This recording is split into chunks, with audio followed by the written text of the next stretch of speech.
एक छोटी सी खुराक, कैसे समय पर हस्तक्षेप ने मेहुल को अनीमिया से बचाया।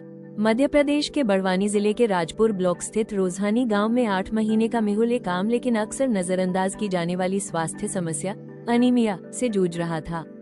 3 अप्रैल 2024 को एक संघर्षशील परिवार में जन्मे मेहुल का शुरुआती जीवन गरीबी और उपेक्षा के बीच बीत रहा था। पिता दिहाड़ी मजदूर, मां खेत और घर के कामों में उलझी हुई और 3 बड़े भाई बहनों के बीच मेहुल की पोषण संबंधी जरूरतें अक्सर छूट जाती थीं।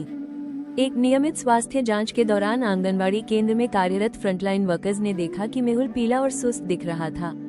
चिंता हुई तो उन्होंने हीमोग्लोबिन की जांच करवाई। मेहुल का हीमोग्लोबिन स्तर 7.4 ग्राम पाया गया, जो कि उसकी उम्र के लिहाज से मध्यम अनीमिया की श्रेणी में आता है। इस उम्र में सामान्य हीमोग्लोबिन स्तर कम से कम 11 ग्राम होना चाहिए। आशा कार्यकर्ता मधु और आंगनवाड़ी कार्यकर्ता सुनीता पहले भी कई बार मेहुल की मां संगीता को नियमित रूप से आयरन सिरप देने की सलाह दे चुकी थी, लेकिन कई वजहों से, जैसे आंगनवाड़ी केंद्र की दूरी 3 किलोमीटर, मेहुल का खाना निगलने में तकलीफ और सप्लीमेंट लेने के बाद उल्टी कर देना, परिवार ने सिरप देना बंद कर दिया था। हमें पता था कि मेहुल की हालत बिगड़ रही है, लेकिन उसके माता पिता हमारी बात मानने से हिचक रहे थे। उन्हें डर था कि बच्चा सिर्फ सहन नहीं कर पाएगा। इतनी छोटी उम्र में उसे तकलीफ में देखना बहुत दुखद था, आशा कार्यकर्ता मधु ने साझा किया।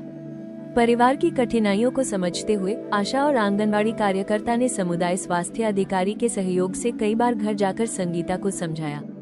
उन्होंने बताया कि बिना इलाज के अनीमिया से थकान, विकास में बाधा और रोग प्रतिरोधक क्षमता में कमी हो सकती है। उन्होंने ये भी समझाया कि आयरन सिरप को धीरे धीरे छोटी खुराकों में देना कैसे शुरू किया जा सकता है। समुदाय स्वास्थ्य अधिकारी ने परिवार को भरोसा दिलाया कि अगर नियमित रूप से दिया जाए तो धीरे धीरे सुधार जरूर होगा। फिर से संकल्प लेकर संगीता ने सिरप देना दोबारा शुरू किया। आशा कार्यकर्ता ने नियमित याद दिलाया और घर जाकर संगीता को लगातार सहयोग दिया।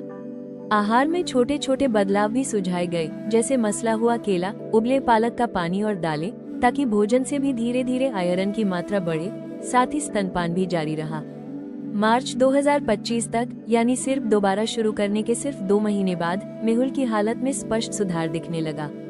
उसका हीमोग्लोबिन स्तर बढ़कर 10.5 ग्राम हो गया और वो पहले से ज्यादा सक्रिय और सतर्क दिखने लगा। आंगनवाड़ी कार्यकर्ता ने नियमित जांच में उसके वजन और खाने की आदतों में भी सुधार देखा। अब वो ज्यादा मुस्कुराता है, पहले की तरह ज्यादा नहीं रोता। मैं अब उसकी आयरन सिर्फ कभी नहीं भूलती, संगीता ने गर्व से कहा। कई बार बात ज्यादा करने की नहीं, बल्कि छोटे छोटे कामों को लगातार करने की होती है, आशा मधु ने कहा। यही बात मेहुल के लिए फर्क लाई। मेहुल की कहानी इस बात का उदाहरण है कि रोकथाम आधारित देखभाल का प्रभाव कितना गहरा हो सकता है। नियमित आयरन फोलिक एसिड खुराक, परिवार की भागीदारी और समुदाय स्तर पर लगातार सहयोग से शिशुओं में भी मध्यम अनीमिया को पलटा जा सकता है और एक स्वस्थ बचपन की नींव रखी जा सकती है।